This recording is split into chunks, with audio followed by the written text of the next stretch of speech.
Hi guys, my name's Rachel. I'm also an undergraduate studying communications and sales. I am the VP of the Association of Women in Communications. Um, I'm also kind of a novice when it comes to nonviolent communication. As a communications major, I've learned about it in some of my classes, but I'm excited to kind of learn about this stuff with you guys. Awesome. So let's get it started. I was just going to do a brief intro. Again, we have a small little group here. I was just wondering if everyone could kind of go around, say your name, say something good that happened to you this weekend since it's Sunday. Just really quick, really brief. You can obviously pass if you want to, but I'd love to kind of meet very briefly the people who are here, because again, very grateful y'all are here. Let's see, I'm just going to start with my role that I can just see on here, which isn't much. Sophie, do you want to go first? Hi. Yeah, sure. I'm Sophie. I'm a freshman, and this is Winnie. She's very excited to be here too. Oh my gosh. Yeah, and I use she, her pronouns. I don't currently have a major, but I want to double major in psychology and English with a concentration in creative writing. Cool, thank you. Emily?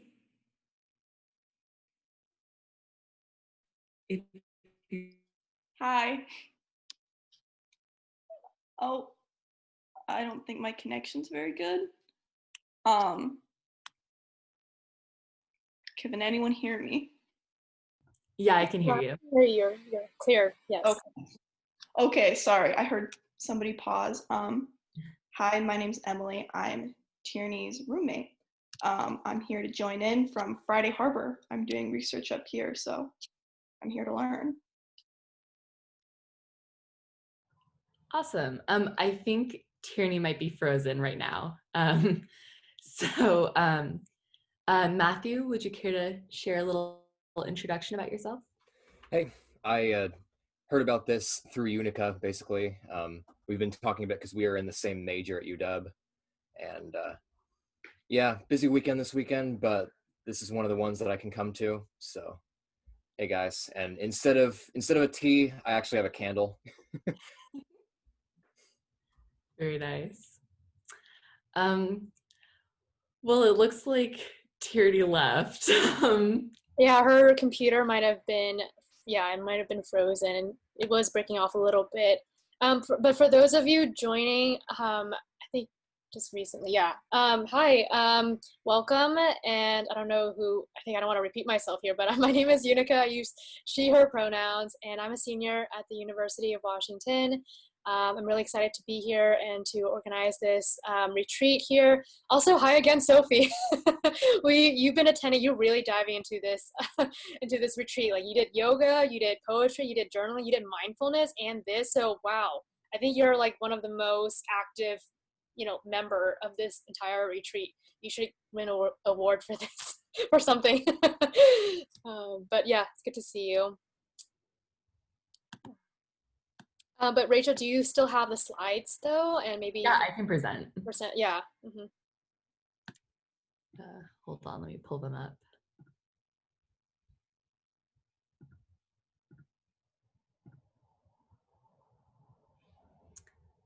Okay, let's see here. Okay. Can you guys see the presentation? Yes. Yep. Perfect. Okay. Well. All right. Well, I guess I'll just get into it and hopefully Tierney's able to join us. All right. So again, this is about nonviolent communication. Oops. Oh God. So first, I'm just going to break down some general questions about it. So as for the what, it's a 5-point system of communicating effectively. And we're going to break down those 5 points later in the presentation.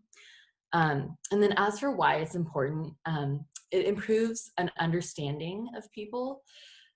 This form of expression leaves less room and more space for an effective exchange of messages. So it's really great for avoiding defensiveness, promoting candor and mutual respect. Yeah. And then as for the how, finally, it's all about practicing. It's a great first step to learn about the idea of nonviolent communication. But the main thing you have to do is practice. And that's something that we're going to do towards the end of this presentation. We'll put you guys into breakout rooms and have you practice some different scenarios with each other.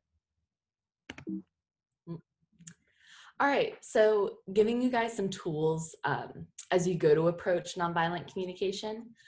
This is a feelings wheel. So how you utilize this is you start at the inside of the wheel and you work your way outward to find a specific emotion. So say I'm feeling sad. That's a really vague emotion. A lot of things can fall under it. So I can identify, okay, I'm feeling more shameful. And then even further, I'm feeling guilty. And that way, when you go to approach some person with your nonviolent communication, instead of vaguely saying, hey, I'm feeling sad, you can say, I'm feeling guilty. And that way you can better address that emotion. Now, another tool that you can use is the needs wheel. So this is kind of opposite. You start outside and work your way into a specific need. So again, for example, maybe I'm feeling like I need empathy. And then even further, looking at all these different traits within empathy, maybe I feel like I need understanding. And again, that way you can have a specific thing when you approach this conversation and say, hey, I'm needing understanding in this relationship and I feel like I'm not receiving it. So those are just a couple really helpful tools to get you going and to be able to properly address everything in the conversation. Tierney, are you back? I am back. Awesome. Sorry about that. You know, Zoom, the internet connection not going according to plan, but that's okay. Yeah, and then I'll start to go over the 5 points. The first thing is to ask permission for their time and their energy, especially if you're, bringing up something that is emotional or whatever. You want to be sure that the person who you're bringing this up to has the emotional capacity at the time to deal with it, because, maybe they're studying for a big test or they're on their way out the door to go to work. You know what I mean? Like, you got to just be, hey, person, do you have time to sit down and talk with me right now? And if they say yes, amazing, great, keep going. If they say no, ask for time that they can carve out for you to sit down and talk. And that's the first point. And then the second one is to first start with expressing how much you value them. And I have a little example in the thing that just says, first I just want to say you're my roommate and I value your friendship and support, etc. Or whatever, maybe they're your boyfriend or girlfriend, significant other.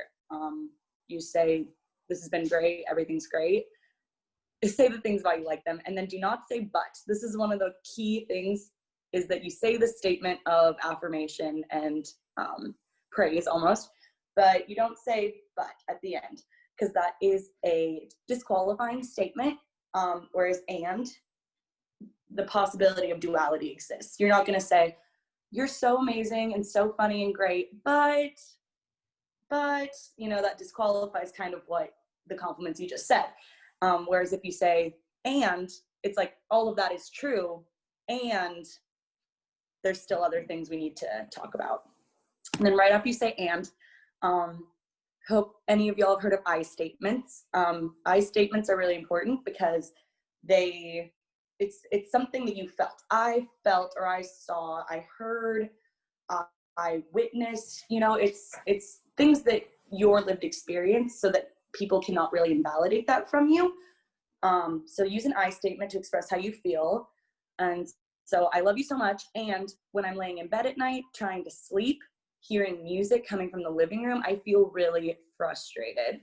Also, this is not about my roommate who's here with me right now. This was an example. And I feel really frustrated. And then express what you need. That's the third point. Fourth point going into express what you need or value from this relationship. Saying in this relationship, I need respect. You can elaborate on this point if you want. I need respect of my time, of my sleep, of my rest. And then in the needs wheel, it says that too. And I was hoping that we could there's links in the comment section of the, the slideshow, so that everyone can get a little PDF of it or a little image of it. But in one of the things it says, what do you need? Rest. That's one of those things. So say I need respect of my rest. And then moving on to the fifth and final point, which is specific requests. Would you be willing to commit to an 11 p.m. quiet hours rule? And this opens up the conversation for negotiating, or, just having an open, honest conversation, as opposed to saying, like, think about the other way this could go, which is just, you're so loud all the time. You need to be quiet at 11. This opens up dialogue between both of you. And then maybe the other person will say, weekends can we have a later time? What about holidays when we have guests over? Again, not that this is super applicable in the time of COVID, but maybe you negotiate some things out and then you're willing to have a more open conversation. And then the after effects. The after effects is basically just being vulnerable. This can be scary sometimes. That wasn't like the most dramatic situation in the world I just gave you, but this is a very helpful tool, especially when dealing with even more like vulnerable situations. And you might be scared of how someone's going to react. However, you said what you needed to say. That's kind of the beautiful thing about nonviolent communication is you could say it and they could respond really poorly, might not say anything, but every situation I've ever used this in, even if it didn't go great, I've always felt so much lighter afterwards. I've always been able to just be like, that's what I said how I felt, and it's off your chest. And if they didn't respond to it, that's really nothing about how you handled the situation. It has to do with kind of how they're feeling about the situation, and maybe they just need some time. So know that it might not always go great afterwards, or it can go great. I've also had a lot of situations that have ended great, and it has ended in great mutual dialogue between the two of us, and it comes to a resolution. And yeah, and we're gonna give some more examples now. Rachel and I are gonna do a little acting, a little acting for you guys. Okay, so first we're gonna kind of demonstrate a bad example, just so you guys can see like things can go badly, but it's ultimately not the end of the world. As Tierney was saying, you're able to get out your feelings and it can still be a really therapeutic experience. Okay, so I'll just get into it. Action. Hey, yeah. Hey, do you have time to talk right now? Sure, what's up? I really valued our time and experiences together as roommates. And when I see the dirty dishes in the sink, I feel disrespected. Okay. I don't really leave dirty dishes out, like, ever. Oh, okay. Well, I was just wondering if we could find a way to split the responsibility of doing the dishes so that we can both feel mutually respected in this relationship. I just don't really get what you're saying. I always clean up my dishes, always. So I feel very attacked right now. I don't really understand what you're saying. Yeah, so this is one of those examples where maybe it won't end so well. Tierney was getting very defensive. She even said like she was feeling attacked. And this is one of those instances where you might just have to drop it. But again, you said your piece.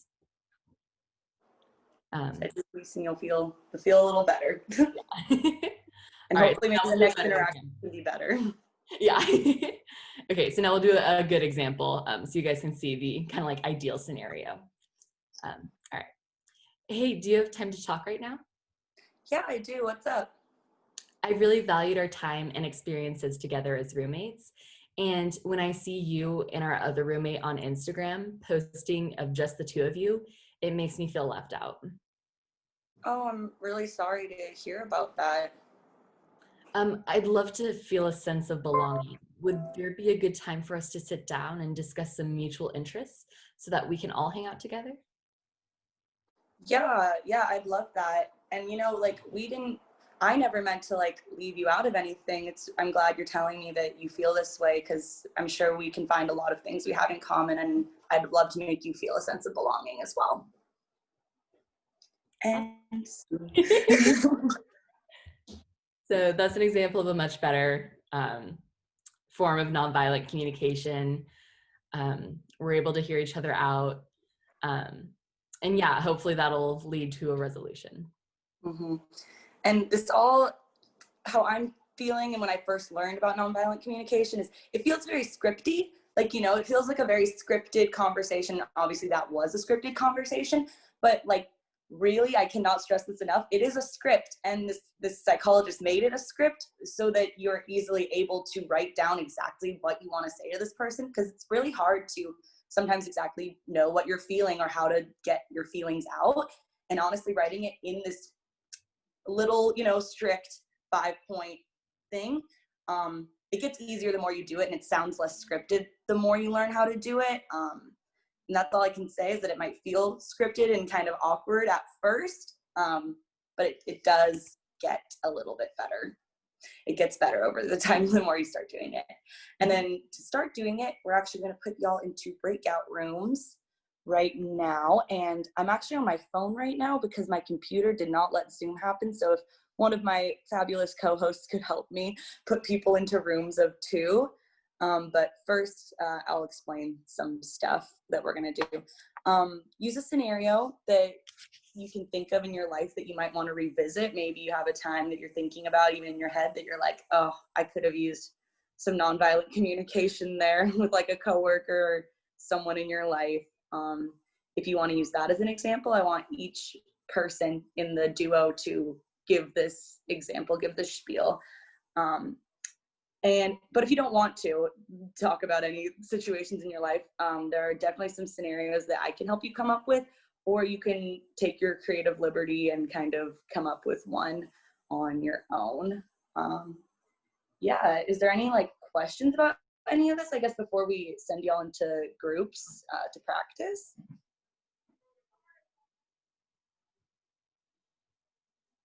Nothing? Does everyone remember the 5 points?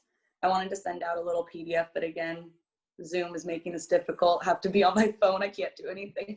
But just revisiting one more time, it's ask for permission of time, you know, make sure they have the time. Value, tell them the value that they bring to your life and why you're even bringing it up to them. Because if you didn't care about them, if you didn't care about your relationship with them, you wouldn't go through the trouble of doing this. So say the reasons why you like them or why you want to work on the relationship. Say an I statement. I saw this, I heard this, I, you know, felt this. Move into a need or value. And say in this relationship, I need, you know, confirmation, I need respect, I need, let's see, we need the wheel here. I need order, security, authenticity, integrity, adventure, discovery, play. These are all like, you know, it works with really everything. And I'm like looking at adventure, exploration, play. That could even be like in a relationship, right? You know, we need to go out and venture more. And then close it with that request. Would you be willing to do this? How does this sound to you? So those are the 5 ones, just to go over that one more time. Are we ready for breakout rooms? Did any one of my co-hosts help me? Great. I already set that up. So 2 people per room. Awesome. Okay. And then, yes. All right, so I'll open that up right now. Do it. Okay, I'll stop sharing.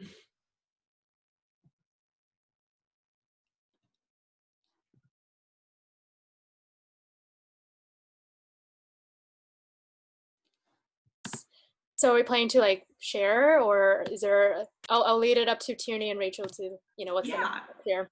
Yeah, definitely. First of all, thank you everyone for doing that.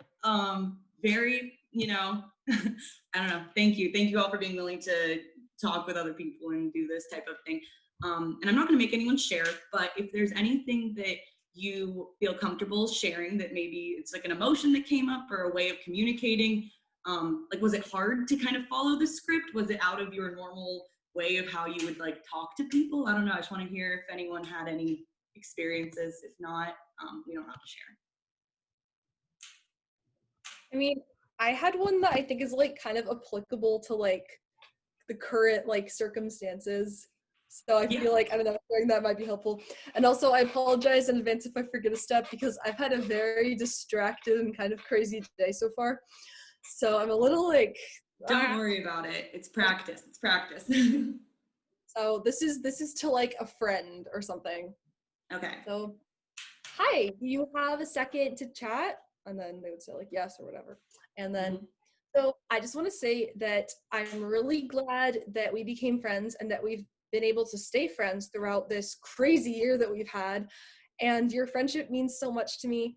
And I really hope we can continue being friends.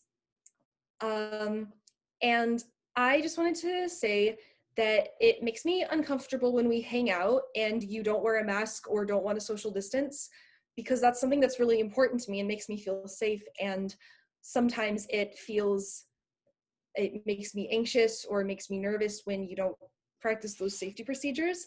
And I was wondering if in the future when we hang out, you could wear a mask and we could social distance, or if you don't want to do that, then we could just hang out virtually. That's fine with me too. So thank you.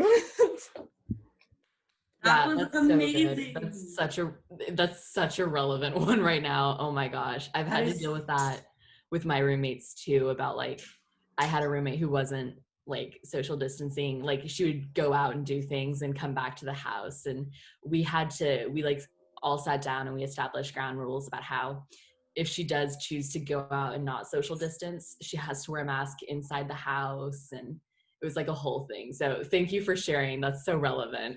Yeah, thank you so much. And Sophie, are you open to me just giving one like tweak, like one or two tweaks? Is that okay? Great. First of all, that was amazing. For real, really good job on doing that, especially if it's like your first couple times like working with it.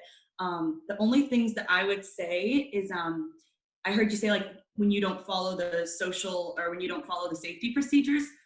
Absolutely. The only thing that I would change would just be like when I see you not wearing a mask, just so that you make it more of a like when I see this happening, you know, again, that I statement of like I see it. It's not you doing it per se, but when I see it happening, it makes me feel really unsafe. It makes me feel unsafe. I feel anxious. I feel not good, not scared about it. In this relationship, I really value safety between us. I value your health. I value your safety. Can we talk about options of how we can hang out where we both feel comfortable? But that's such an applicable scenario. I'm so glad that you.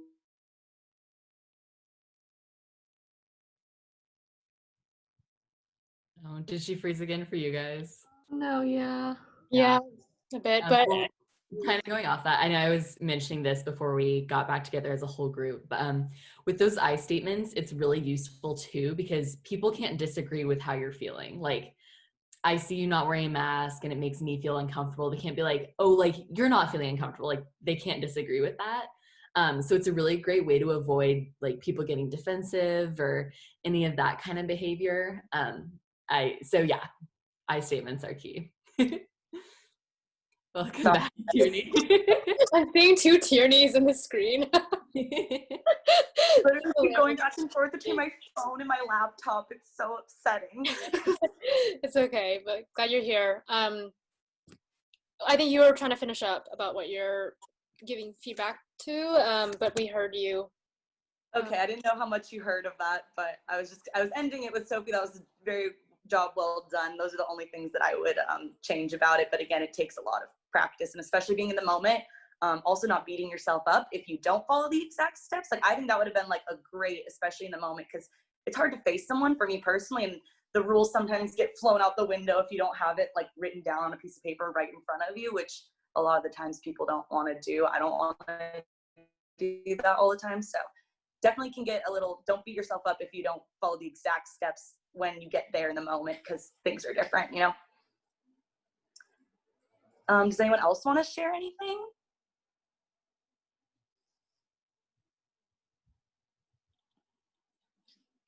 I can go. One thing I noticed was I was discussing a scenario. My brother's having a hard time with his roommate, so I was kind of thinking of the scenario to give to him to kind of practice this nonviolent communication. And just like something I noticed is it really is so hard to like pinpoint the specific emotion you're feeling and even like the specific need. His roommate is in choir and will like be practicing, like he'll be singing in their room while my brother's on Zoom calls and like has to have his audio on and participate. So I was trying to like be like, okay, let's think of like but it's hard because like certain emotions have more negative connotations. So I was just kind of noticing like the difficulties there. Absolutely. That's very interesting. That sounds like a scenario he's gonna need to talk through though. I can't imagine someone singing choir while I'm trying to be on Zoom. So no, that's definitely true. Figuring out the emotion is one of the hardest parts. It's like you feel negative, or I feel like gross and negative and stormy inside, and I can't really figure out like what exactly is this? Is this anger? Is this fear? Is this remorse? Like what am I feeling? And you know, I think staring at that feelings wheel, which by the way, I'll get everybody's email and I'll send out PDFs of the feelings wheel, the needs wheel, and a little like thingy that you can always go back and reference, because again, it's important to use those resources, especially when again, there's a whole book written about this stuff. So, and they talk about the importance of the needs wheel and stuff. Well, cool. Thank you so much, everyone, for sharing. And we can wrap things up like a little early now, 50 minutes. It's totally good with me. And if anyone has any comments, any questions, stick around. I'll be here. But yeah, I mean, I think that was really great, everybody. Thank you so much for coming. And I hope that everyone got to take it away, at least a little something. And thanks again to Rachel. Thanks again to Unica, to Angie. Everyone in here who is helping us out. Yeah. Bye, everybody. Much. Thank you.